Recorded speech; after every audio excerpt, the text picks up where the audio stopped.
수천 년 전의 고대 의식이 어떻게 한 사람의 삶과 죽음을 완벽하게 예고할 수 있었을까요? 좀 믿기 힘든 얘기죠? 그런데 19세기 최고의 설교가 찰스 스퍼전은 바로 고대 유대인의 유월절 이야기 속에 그 청사진이 들어있다고 확신했어요. 자, 오늘 스퍼전의 눈을 통해서 그 놀라운 평행이론 한번 제대로 파헤쳐 보겠습니다. 자, 한번 상상해 보세요. 칠흑 같은 어둠이 내린 고대 이집트. 온 땅을 뒤덮은 건 죽음 같은 정적입니다. 이스라엘 백성들은 노예로 신음하고 있고요. 이제 곧 신이 내리는 마지막 재앙, 모든 첫째 아들의 죽음이 온 땅을 휩쓸기 바로 직전이에요. 집집마다 공포에 질린 숨소리만 간신히 새어나오고 있는 거죠. 바로 그 끔찍한 밤에 어떤 집은 무사히 아침을 맞고 어떤 집은 통곡의 밤을 보내게 되는데요. 그 운명을 가른 게 바로 단 하나의 표식이었습니다. 만약 여러분이 그 자리에 있었다면 대체 무엇으로 집을 지켜야 했을까요? 바로 이 질문이 우리를 유월절 이야기의 가장 깊은 곳, 그 심장부로 이끌어 갑니다. 네, 그 운명을 갈랐던 답은 바로 흠없는 어린 양에 있었어요. 근데 이게 그냥 양 한 마리 잡는다고 끝나는 게 아니었습니다. 살아남으려면요, 신의 아주 까다롭고 구체적인 요구 조건을 따라야만 했죠. 스펄전은 바로 이 조건들 속에서 정말 놀라운 의미를 발견합니다. 자, 조건은 딱 이렇게 4가지였습니다. 여기서 하나라도 어긋나면 안 됐죠. 얼핏 보면 그냥 단순한 제사 규정처럼 보이잖아요. 하지만 스펄전은 이 4가지 조건이 마치 퍼즐 조각처럼 아주 정확하게 한 인물을 가리키고 있다고 주장합니다. 첫 번째, 왜 하필 어린 양이었을까요? 스펄전은 여기서 예수의 핵심적인 성품, 그러니까 온유함과 순결함을 본 거죠. 사자나 독수리 같은 강한 동물이 아니라 가장 온화하고 무해한 동물을 통해서 앞으로 올 구원자가 어떤 분인지를 보여줬다는 겁니다. 두 번째 조건은 의미가 훨씬 더 깊습니다. 바로 흠이 없을 것. 이게 단순히 털이 깨끗하다거나 상처가 없다는 그런 차원의 이야기가 아니었어요.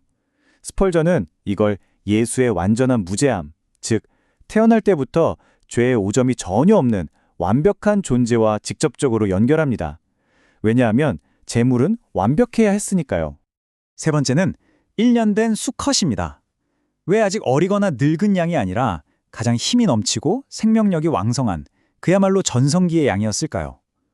스펄전은 여기서 예수님의 인생의 가장 절정기, 그러니까 30대 초반에 가장 귀한 생명을 바친 그 희생의 의미를 읽어낸 거죠.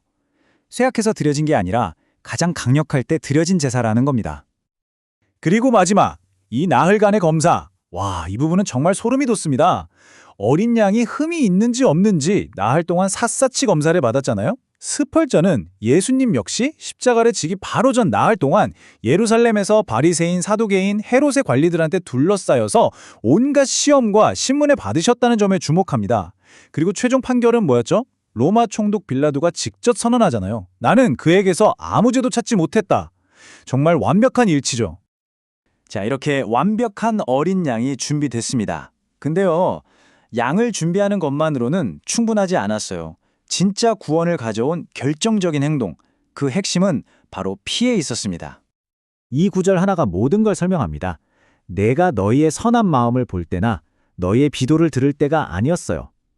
약속은 단 하나, 내가 그 피를 볼 때 너희를 넘어가겠다는 것이었죠.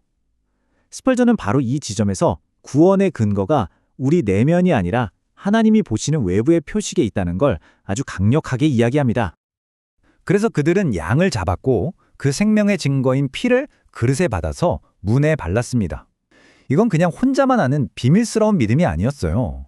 죽음의 천사들 향해서, 그리고 이웃을 향해서 우리는 이 표식 아래 보호받고 있다고 선포하는 아주 대담한 신앙 고백이었던 거죠. 그리고 문을 닫고 집 안에 머물렀습니다.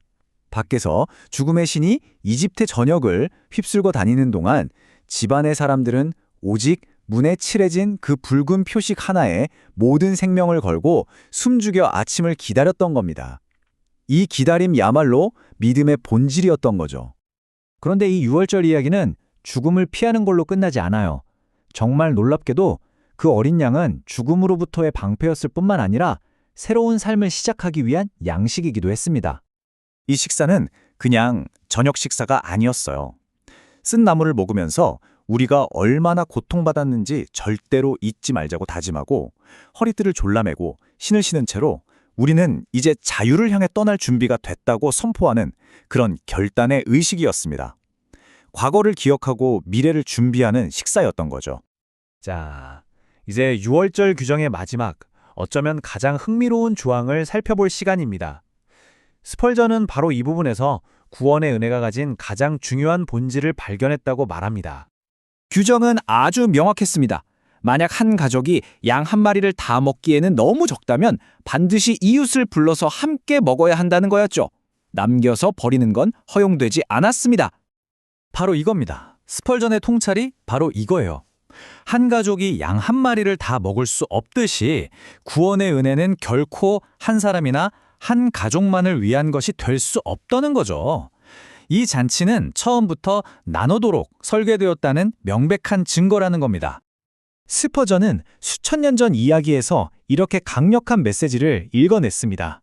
그렇다면 오늘 우리에게 이 질문이 남습니다. 여러분의 삶이라는 풍성한 식탁에 아직 초대받지 못한 이웃은 누구인가요? 그리고 그들을 위해 무엇을 나눌 수 있을까요?